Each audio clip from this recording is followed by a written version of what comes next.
atake, pero ano ginawa? Natulog lang si Lord. Alam niya naman eh. Alam niya na may magagawa ang Lord.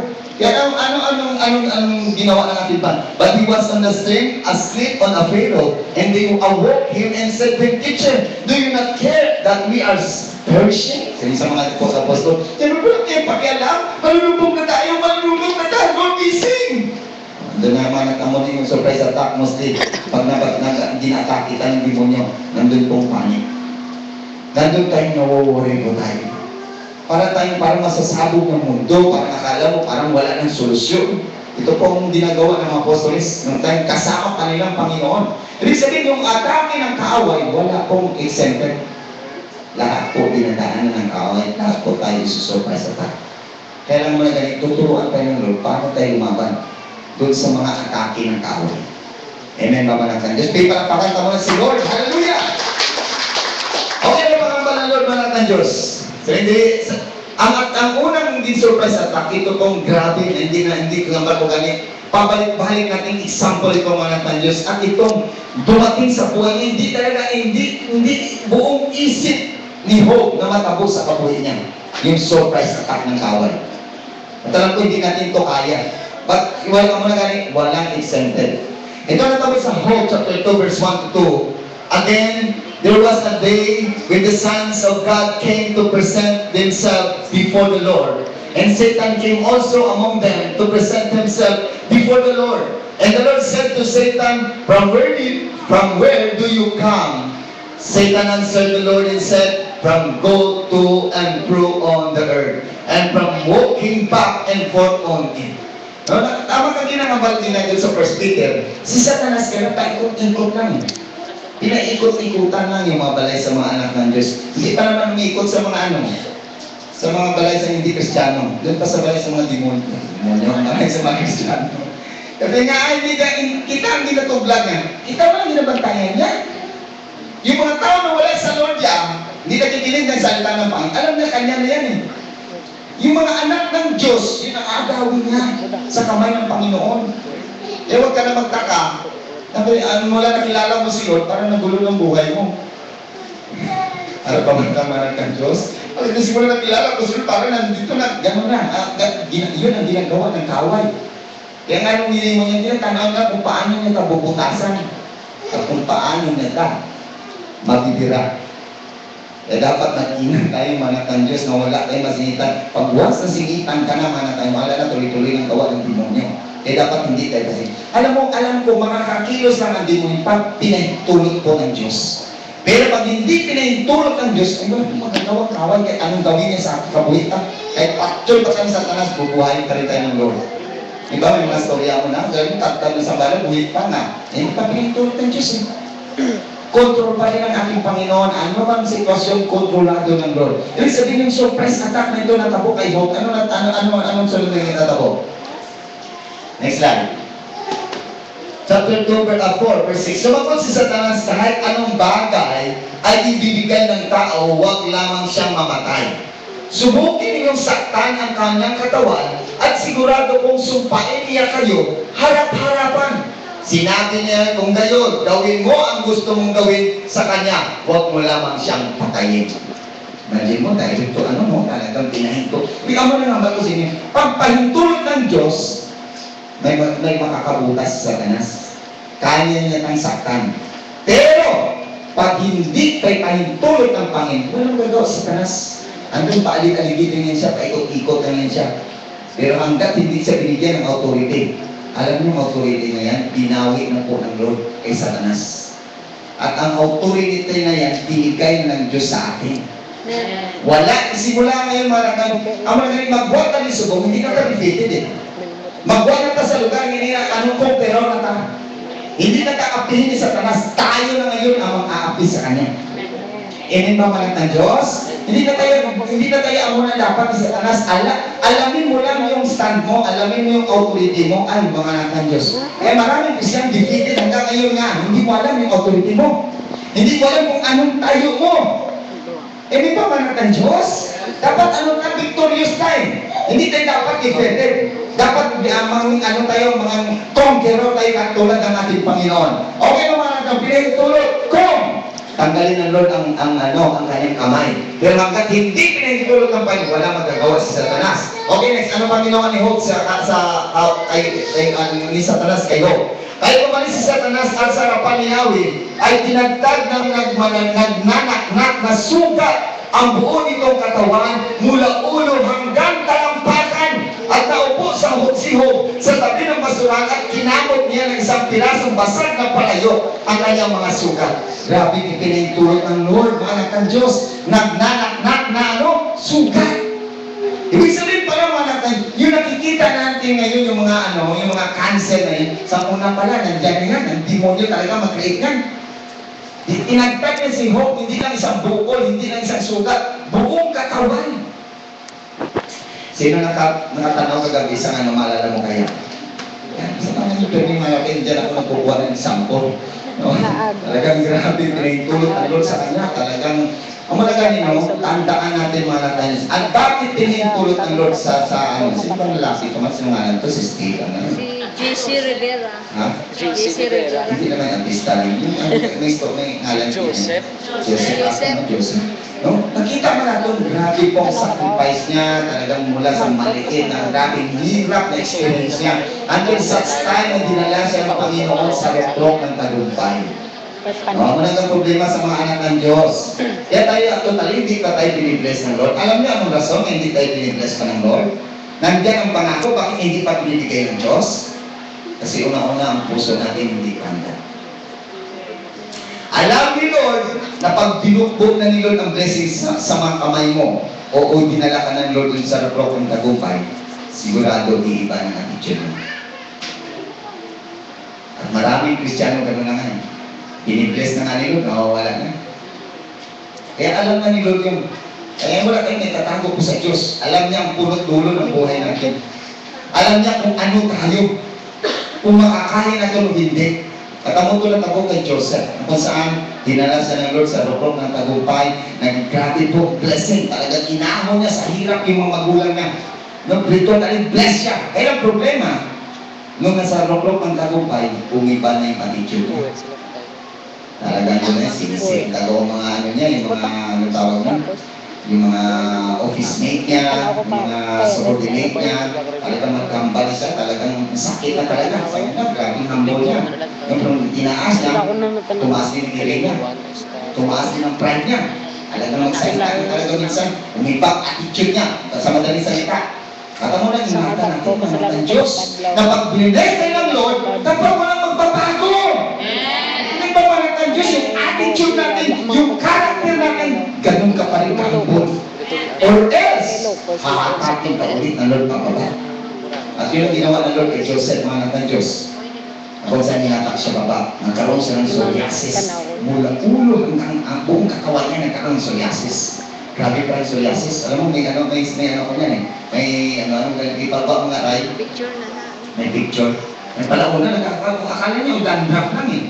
Sa huli, hindi na pala dandruff, nag-ano na. Yung parang psoriasis na rin, ang ulo niya nag-ano na. Parang nagnanak na. Standard sa ano pa? Sa katawan, no? Paano makatawan? Balik mo pa sa pagkatawan na. Next. Next slide. Nagkaroon pa, paano ba ang katawan na? Totally, hindi ko lang ipakita kayo ba, lumaluhod ka, may picture pa, hindi talaga, ganun parang psoriasis. Nasa tubo pa yan. At alam ko itong pinintulot kay Joseph nga, tumaas ang hiri niya. Alam mo, totally, kung ara ka sa mga umama, parang mambal kang, hinibitan yan. Hinibitan yan kasi nabi ni parang, hinibitan yan. Totally, alam mo, pinintulot ng Lord. Kasi nga, umiba na kong attitude. Alam mo, ginawa ng Lord, talagang pagsulyas, sa time ng anak ng Diyos, yung tagumpay niya, talagang pag nagsalita sa kliyente, talagang napapadalang kliyente, talagang napapa-approve niya talaga. Pero nung naano na, anak ng Diyos, tinanggal na ng Lord, nawala na anak ng Diyos, nagkaroon siya ng psoriasis, kanya pagkamay niya, nandun lang na nagkakamay, hindi ng kliyente. Totally, psoriasis, hindi naman siya nakakawa. No, kailangan doon para maano ka eh, magtanaw ka doon, malainan ka man. Agnas. Ba't alam ko mga ng Diyos na mga ganisa sa dahilan din yung pride ko ni Joseph tumaas ko. Dahil binabas ulit ng Panginoon. Alam mo na ganun si Lord, mo ganun ka si Tama ko Lord. sa wala na sa Pag ma-realize na ba lang natin yung mali na to, tapos lumapit ka muli sa Lord, alam mo, mawawala ka naman galit ng Lord eh. Hindi ka katulad sa atin ngayon, pag once nagkamali ang tao, talagang ginadungtan natin, nasa mapatay niya, wala na, ganun ang puso natin. Pero si Lord, iba na eh. Pag once na-realize mo na yung mali mo, hindi ka na ng tawad, ay burado na kagad. Ako man to itong Ganun gini mo niya, Joseph, ang tinarealize yung mali niya, minsan ng sorry sa mama niya, kasi pati mama niya, ganun ang salita, parang wala na siyang paano, talagang lahat na, sarcastic na salita niya, tumakas ng air niya, pinaba siya ng Panginoon. Kaya muna ingatan natin mga kabataan, kung anong maapot mo sa buhay mo, isipin mo lang dito, kausap mo magulang mo, o nilagay ka lang ng Lord yan, kasi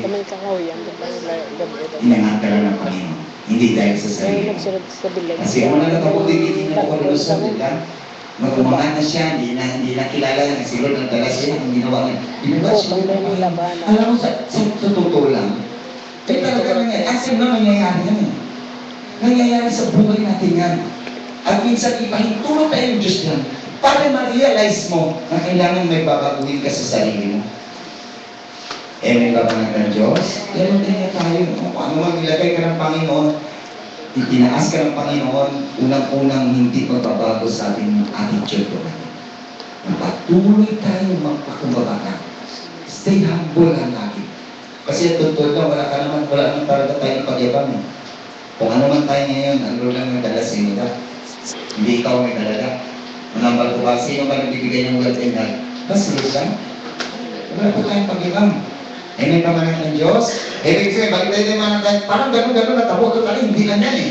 Ang kay Hope talaga, grabe, nagnanak talaga. Hindi ko lang ipakita ang isang picture eh, do masuka ka mo. Okay, balik tayo dyan mga ng Diyos. Next slide. At ang mga natabo kay Hope, no, talagang surprise, attack ng kaaway. Na kung saan mga ng Diyos sa Hope chapter 1 verse 1 to 3, there was a man in the land of Oz, whose name was Hope. And that the man was blameless. Alya, hambal ko sa inyo, hambal ko nga sa inyo mga friends, walang exempted eh. Even tayo po, pili tayong tulot ng Diyos. Kaya tayong tulot ka ng Lord, kabalot si Lord, dapat kabalot ka mag-atake. Hindi tayo dapat pasaktan lang, dapat kabalot ka mag-attack din, counter-attack ang ginatawag. Itong si Hope, anak ng Diyos, nagpatututo tayo, nagpakutulan ni siya eh. Totally, namin na mabasa, nga kahirapan na ba tatanggapin sa Diyos at hindi pa ang kahirapan, kaya manan lang ba? No, totally, inangkin niya lang, hindi siya umatake. Dapat as a Christian, kabalo ka dapat mag-umatake. Yan ang pamanak ng Diyos, hindi yung ina-atake ka ng high blood mo. Dapat may atake ka, counterfeit pa dapat. Mayroon tayong pangontrata sa gawa ng kaaway man. No, kabalo ka mag-control, anong dapat himuunta? Okay ka nun, manang tayo si ito, kabalo kita sa storya, no? Talagang ginano ko lang, talagang iisa-isa kung paano, ano ba si Hope? No? And that the man was blameless and upright, and one who feared God, and shown evil. No? So, shown evil. Wala siyang ginagawa na nakasalanan sa Diyos. Sa kapwa, wala talaga. Okay siya talaga. Pero natabo, and 7 sons and 3 daughters, and born to him. And also is a position where 7,000 sheep, 3,000 camel, 500 yoke and of oxen, 500 female donkeys, and a very large household, so that this man was the greatest of all people of the earth.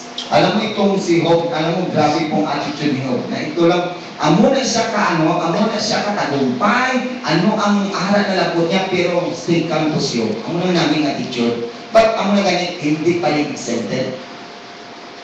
Hindi po exempted po tayo. Kahit ganun po tayo, ganun siya may takot sa Lord, pagdating sa atake ng kaway, hindi po tayo exempted. Harap mo naman natin Diyos. Ibig sabihin, pwede pala minsan, ipahintulot pa rin ta ng Lord. Kaya kailangan amo na ganit, hindi tayo ma-surprise. Hindi tayo, sometimes mali ang konsepto. Even po iba nagatudlo na pag-aral ka kay Lord, wala na problema. Hindi po totoo yan. Pag-aral ka sa Lord, may problema, pero magaan lang ang problema mo. Ibig sabihin, kahit mayroon pang surprise attack, pag alam mo umatake, makakaya mo pa rin. Amen ba man ng Diyos? Kaya nung tabo, kay Hope. Okay, for the short story, talagang grabe po. No? Talagang andyan ang lahat sa kanya. Pero nung tabo, next slide. So Satan answered to the Lord and said, "Does Job fear God for nothing? You have made a hedge around him." Tandaan niyo mga anak ng Diyos. Pag-ara ka kay Lord, alam mo, ang mga ganit sa ato, no? Mayroon tayong hedge around him. Alam mo, mayroon tayong kural. Hanggat hindi pinubuksan ni Lord ang kural, hindi makakapasok si Satanas.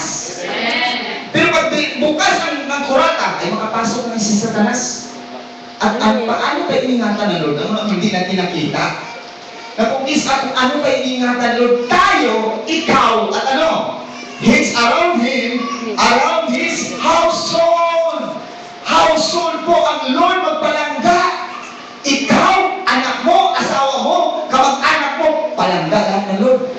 Pagkas nakita ng Lord na sumusunod ka, nakatuto ka, seryoso ka sa Lord, kasama na sila sa pagpalangga, kasama din sila sa blessing. Ako na mo sa Israel, na kung saan si Abraham lang talaga ang matuwid. Si Abraham talagang sumusunod sa Lord, siya lang may takot sa Diyos. Pero ang nakasama, bansang Israel ang nakasama.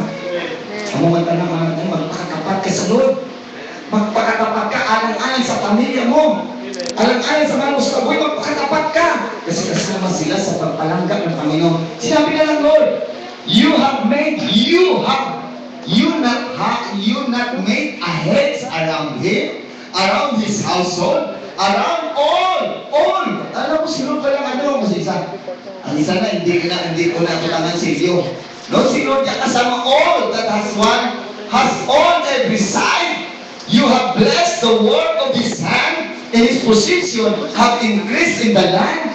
Kaya pagkagaya, Lord, ako pa lang na si Job sa imo nga, at pinagpapala mo siya, iniingatan mo siya ang kanyang pungsamay. Lahat ng ginagawa niya, pinagpala mo.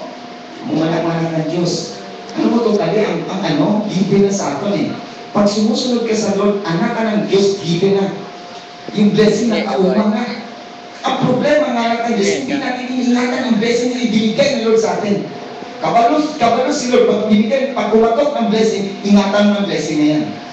Ingatan mo na, kasi pwede ng Lord kunin yan. Natabo yan, di ba? May talents ang Lord, binigyan niya yung tatlo, isa 5,000, isa 2,000, isa 1,000. Ay yung 1,000, hindi niya ingatan ng blessing na. Ano ginawa na Lord? Ginawa sa kanya, yung 1,000, ibinigay pa sa 5,000. Ang mga tama-tama natin, pag hindi tayo marunong mag-ingat ng blessing, kunin na Lord sa ibigay na Lord sa iba. Para pagkatama ng Diyos, ibigay. Ay makibot ka lang. Yung surprise attack ng kawan. Kaya mo na ganyang balpuman ng Diyos, ingatan natin hindi tayo mula sa kamay ng Panginoon. Ingatan natin nakadugtong tayo lagi sa Lord para kasama yung protection ng Lord, makukuha natin. Yun ang katakutan mo. Na mawala ka sa Lord. Minsan, ang dali lang tayo magsunggol sa Lord, ang dali lang natin na-disregard ang Panginoon. Hindi mo alam, protection ng Lord sa atin. Balik ko todo. Pagkama natin Diyos. Kaya nag-isipin natin, huwag mo tang tingkiin na mawala ka sa Lord. Huwag mo isip na mahiwalay ka sa Lord. Isipin mo lagi na kakapit ka lagi sa Lord. Para nakakapit din ang protection ng Lord sa inyo. Huwag tayo magmalaking malak na Diyos. Hindi natin kaya. Sinabi na po ng Bible, apart from me, you can do nothing. Wala po. Kahit anong abilidad mo. Hindi si Lord silataan ang abilidad, ang blessing para sa imo. At sabihin mo may natapos ka pa. Pag siradong blessing, ay maraming malak ng Diyos. No 4-year course, nakatapos pa na andun. Sa stage po sa sa SM. Nakatayo po, marami ng bariko sa tail na sinaratan na Lord yung blessing. Marami po, malak ng Diyos. Pero bakit ikaw ang mukha na pero binibless ka ng Lord? Kasi ano ka ng Diyos? Tandaan mo, ang ganun ang Lord, pag na ganun, mag-treat sa mga anak niya. Talagang given pong blessing, sumunod ka lang. Ay may pamanatan siya mo na gani, kahit andun ang blessing, hindi pa rin tayo surprise attack. Hindi tayo surprise attack ng kawal. Kaya dapat lang tayo matutong, magdala at alamin kung anong gawa ng kawal. Okay, mapahaba ng Bible malag. Next slide. Okay, so for the short story, grabe po, no? Talagang sunod-sunod mga anak ng Diyos. Kahit ako, hindi ko kaya to. Alam, sunod-sunod na nakabo sa buhay niya, yung mga anak niya namatay, ninanakaw lahat ang kanyang pag-aari. Lahat ay nangat niya, ninanakaw lahat. Ipinahintulot ng Lord talaga. Malang surprise attack ng kaway na talagang kabalot na dapat kung pinahintulot ng Lord, dapat kabalot na mag-discern. Kabalo ka magdala, kung pinintulot ng Lord, dapat alam natin umatake din. Ngayon, paano tayo mag-atake? Karoon ito doon ni Lord. Ito, wala na, ano natin, alam ko, kabalo na lang yung storya ni Lord. Ni Hope. Dito. Next slide. Sige na, halos alam na nila. Dapat, what to do? Mayroon tayo dapat spiritual attack. Spiritual attack. Dapat kabalo kita matake din. Hindi tayo magpatuto. Si Hope po, nagpatuto lang. Diba ano nga pala? Ang bago ka na kanina, ito lang patanggapin na ba natin ang kayamanan sa Lord at hindi tayo tinanggap na eh. Wala pa din tudlo ang umatake. Ngayon po, tayo mga ng Diyos, kabalo na tayo dapat umatake. Kabalo tayo lumaban. Ano dapat imuunta sa mga gawa ng kaaway din? First, anong imuunta? Number 1, pray and cast all your cares to Him. Yan ang very simple po mga ng Diyos. Hindi mo kaya ang gawin ka agad, luhod ka agad kang mag-pray. Bago mo hanapin ang kalaban, you must to pray. Casting all your cares upon Him. Bigay mo na sa Lord. Kaya ka nang bibigatan kasi hindi mo binibigay sa Diyos. Kapag marunong ka umatake, isa rin yan. May montas, turuan ka ng Lord. Una yan ang una-una. Hindi ka makalaban hanggang hindi ka nag-pray. Sabi po nga ng Diyos, if you give God what you have, He will give you all you need. Binigay mo na sa Lord, hanggang mo, bigay rin ng Diyos eh. Hindi siya katulad sa tao. Kasi ba ang Diyos? Pag binigay mo talagang buhatin na Lord, ibigay mo ni Lord ang para sa inyo. Ano, no matter how difficult your circumstances or how severe your situation, God will never leave you without hope. He will never leave you nor forsake you. Sino hindi tayo iwanan na talagang pabayaan lang, nawasak ka, na without hope? Hindi ka ganun ang Diyos. Pag iniwanan ka ng Lord, sisiguraduhin ni Lord sa'yo, mayroon kang hope. May makakalaban, makakatayo ka. Amen ba mga ng Diyos? Ano bang sabi mo, alam mo kung alam ko, nakikinig ka lang ng salita ng Lord, alam ko mayroon kang dalang-dala. Na sometimes hindi ka makalit sa message kaya gusto may solusyonan ang problema mo. Saan po solusyon sa problema? Ang Diyos lang. Kailangan mo sa financial, ang Diyos lang ang nandun sa iyo ang susi. Gusto mo maayos ang relasyon nyo, ang susi, si Lord lang ang susi. Hanggang hindi nagpatuna ang Lord sa relasyon nyo, ano lang ang isko yan? Alam mo naman yan, ang tao mo, puro-puro na kahit. Ay, ang Lord lang ang papaba ng kahit. Hanggang hindi magpapunga ang Diyos yan, walang kaayusan ang relasyon. Amen ba mga ng Diyos? Kaya ang susi po nandyan lahat sa Lord. Kaya nung dapat mo, simple lang. Pray and cast all your cares for Him. Ano ba sabi sa Bible? Next slide. Yun ang nakalimutan natin na. Ito may problema, wala. Sabi po sa 1 Peter 5:7, cast all your worries on Him because He cares. He cares. He cares for you. Manabang mabi mo, walang pakiramdam ng Diyos. Akala mo, pinapabayaan ka ng Lord. Hindi. He cares for us. Alam niyo, ang bigat na dala mo. Alam mo lang, wala nakakalam. Pero si Lord po alam niya ang bigat mo. Alam niya kung ano dinadala mo. Isa naman, ang sa kulang step, bigay mo sa Lord. Lumuhod ka, iiyak mo sa Lord. Yan ang una. Pero hindi lahat iyak. Amen ba man ng Diyos? Kasi may mga atake ng tala dapat himuon. Okay, yun ang first attack. Next, ano pa? Sometimes man ng Diyos, nandiyan ang posisyon natin, no? Nakaposisyon lang mo, ayaw pa lumuhod. Bigat na, ayaw pa mag-pray. Harap pa ba tayo bibigatan na?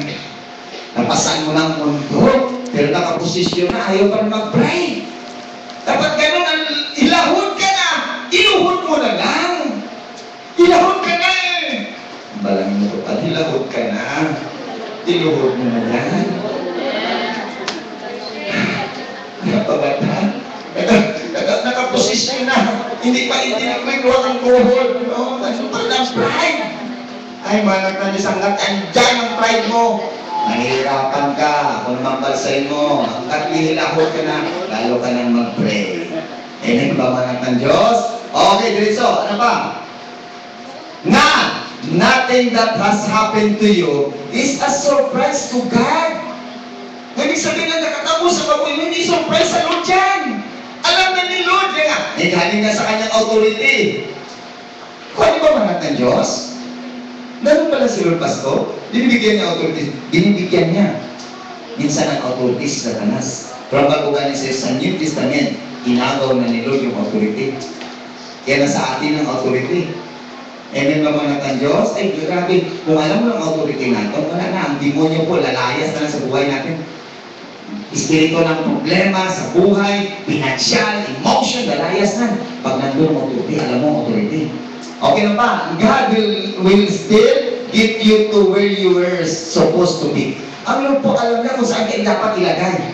Hindi surprise sa iyan. Hindi surprise sa Diyos ang problema mo. Next slide. Nga. Ano dapat yung maamulugan mo natin? Una, first, must pray casting all your cares upon Him. Call to me and I will answer you and show you the great and mighty things. And show you a great and mighty things. Alam mo ang problema, gana natin makita ngayon ang Lord gagawa na ng mighty things na. Gagawa siya ng solusyon doon sa problema mo ng bigat na dala-dala mo. Gagawa na siya ng solusyon. Yan ang mighty things. No, gagawa na siya ng way doon sa tumawag ka muna sa Lord. Ang problema, tumatawag ka lang dahil kailangan mo si Lord. Kaya pag si Lord tumatawag sa iyo, hindi ka lumalapit. Yan ang tandaan na gawa ng Diyos. Give and take lang yan. Sometimes kita, gatawag lang tayo sa Lord, kailangan natin si Lord. Dapat hindi lang tayo gatawag sa Lord, kailangan natin ang Diyos. Every day. Ang unang topic natin, din series ko na po about prayer. Kasi kailangan talaga mamuna ka mo sa prayer. Pag mata natin, ang unang bukas sa mata natin, si Lord mo na unang kausap mo! Hindi mo ng cellphone mo! Hindi mo pa lang ng Diyos! Minsan pagmata cellphone, ano message kayo? Kasi may nag-message ako. Hindi mo na may message si Lord. Nakakaya man lang ng Diyos. Kasi hindi maka-workout sa atin. Kasi hindi mo yung workout mo ng relasyon mo sa Lord na dapat i-workout mo. Ang pag-workout man ng Diyos, alam mo, salvation pala, ano yung personalan eh. Ang pastor po, taga-tudlo lang sa inyo. Ang kasunod nun, tayo na po ang tagagawa ng ang action na sa atin na. Ngayon, pag hindi mo in-actionan ang relasyon mo sa Lord, kawawa ka. Kawawa ka. Kasi harap po tayo lahat sa ating ipagsusulit natin lahat sa Diyos yan. Hindi mo i-work out ang tinuturo ng Lord sa inyo. Kaya ba na Lord, great things? Ano ba great things na Lord? Nagawa na lang ko yan Lord, next slide. Yan, makita mo na. Nakalakad ka na, nakakalabas ka na dun sa problema mo. Itatawid ka ng Panginoon. Call unto me, and I will answer thee. And you will show you the great and mighty things. Alam mo, mighty things na, damo na ko na na-experience yan. Damo na sige na-share ko sa inyo. Kahit magsawa ka na sa kakashare ko sa inyo, nakasawa ka na sa katestimony ko sa inyo, patuloy kong ipagsisigawan sa inyo na gumagawa taga si Lord sa mighty things sa problema. Experience ko yan. Alam ko minsan ganun din. Alam ko bigat na bigat ka. Alam ko may ginadala ka. May gusto kang i-counterfeit. Gusto kang makalabas ka. Ilalabas ka ng Lord. You must call. Tawag ka kay Lord. Tawag ka. Hindi ka magsawa. Matulaman ko pag tumawag kasi hindi lang isang beses. Minsan tayo pag hindi na tayo sinasagot isang beses, tama na Lord. Ayaw mo naman sumagot. Dapat pag kumatok, katok talaga, Lord. Panginoon, Lord, kailangan mo ba yan na Lord? Katokin mo talaga ang Diyos. Ikaw magsawa, hindi ko rin katok ka Lord. Panginoon, ilang beses. Tinuro ni Lord sa atin, yung kailan yan, niniwala sa precious, 7 times, balik-balik siya 7 times. Alam mo, 7 times ha? Yung wall of Jericho, imagine mo, 7 times yung pinagawa ng Lord. Diba yung ang anong kaadlaw, ikot-ikot ka mo, isa ikot, paway. Sa init. 2, 3, Pero sa ikapito, pag ikot nyo, sigaw na kayo, mananalo na ka mo. Kaya natin makita ang anak yung instruction ng Lord ha. Sometimes hindi natin na-discern na tayo pala gina-instructionan na ni Lord. Sometimes ang message ng Lord, ginaano niya na kung paano yung solusyon ang problema mo. Sometimes hindi natin gina-absorb. Mamati kita sa instruction ng Lord. Kasi pag once sinunod mong instruction ng Lord, tagumpay ka na. Ako tulad ako sa may silita. Imagine mo, gumpuan mo ang kapal ng wall of Jericho. Dapat maasunan nila eh. Dapat piko ba't ang gamito nila? Pero kung ginawa, pinaikot na sila Lord. Tinignan ng Lord kung susunod sila o hindi. Alam ko hindi sila makareklamo. Alam ko nag-iisip sila. Alam ko nagsasalita, nag-uusap sila. Ano man ito sila naman? Kung puntang wall of Jericho, tiyog lang naman. Sige, tiyog. Tiyog lang sila. Unang araw. Diba? Tiyog. Tiyog naman. Wala ka lang sa direksyon natin. Tako, tiyo ka. Ba't po siya mga talagang, instruction mo, paano sila mag-follow? Nung mag-follow sila sa instruction, nakinig sila kung ano ang advice ng Panginoon. Nagtagumpay ba sila? Nagtagumpay sila. Nawasak ko wall of Jericho. Ang kapal ko, anak ng wall of Jericho. Almost 5 feet ang kapal ng Jericho. Nawasak sa ikot lang. Ay tayo, hindi lang tayo ikot. Mag-pray lang po tayo ng Diyos. Hindi na tayo pahihirapan ni Lord. Pray ka na lang. Say na, Lord, call unto me and I will answer thee and I will show you the great and mighty, mighty things. Makita mo kung ano ang gawin ng Lord pag once nag-pray ka na. Ang muna tapos sa'yo mga times, marami pa akong experience na talagang grabe, mighty things talagang ginawa ng Lord. Nakala ko wala ng solusyon itong isa ko ka-project ko na birthday ko. Gumawa solusyon ng Lord. Nag-pray ka na. Ano lang? Nag-pray ko. Yan gawin din ng Lord sa inyo. Ano mang kabigat ang problema ang dala-dala mo ngayon? Na mighty things ang gagawin ng Diyos. Matuto kang tumawag. Umatake ka rin.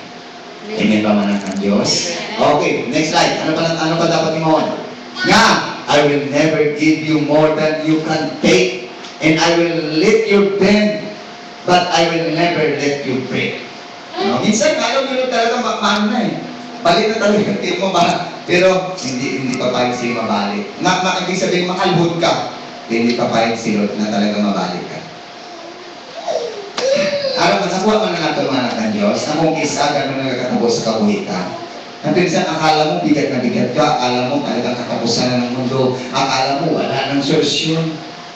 Akala mo parang akala mo talagang talagang wala na talagang wala na talagang hopeless ka na.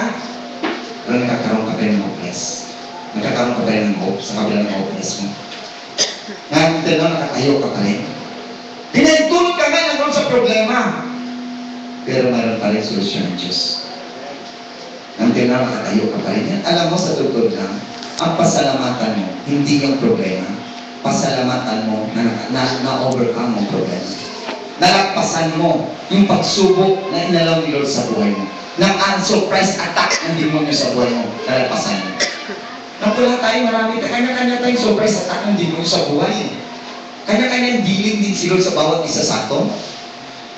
Kailangan kabalot na magdala. Malaman natin kung paano rin tayo matake at anong dapat gawin natin pag-alat sa inatake ng tao.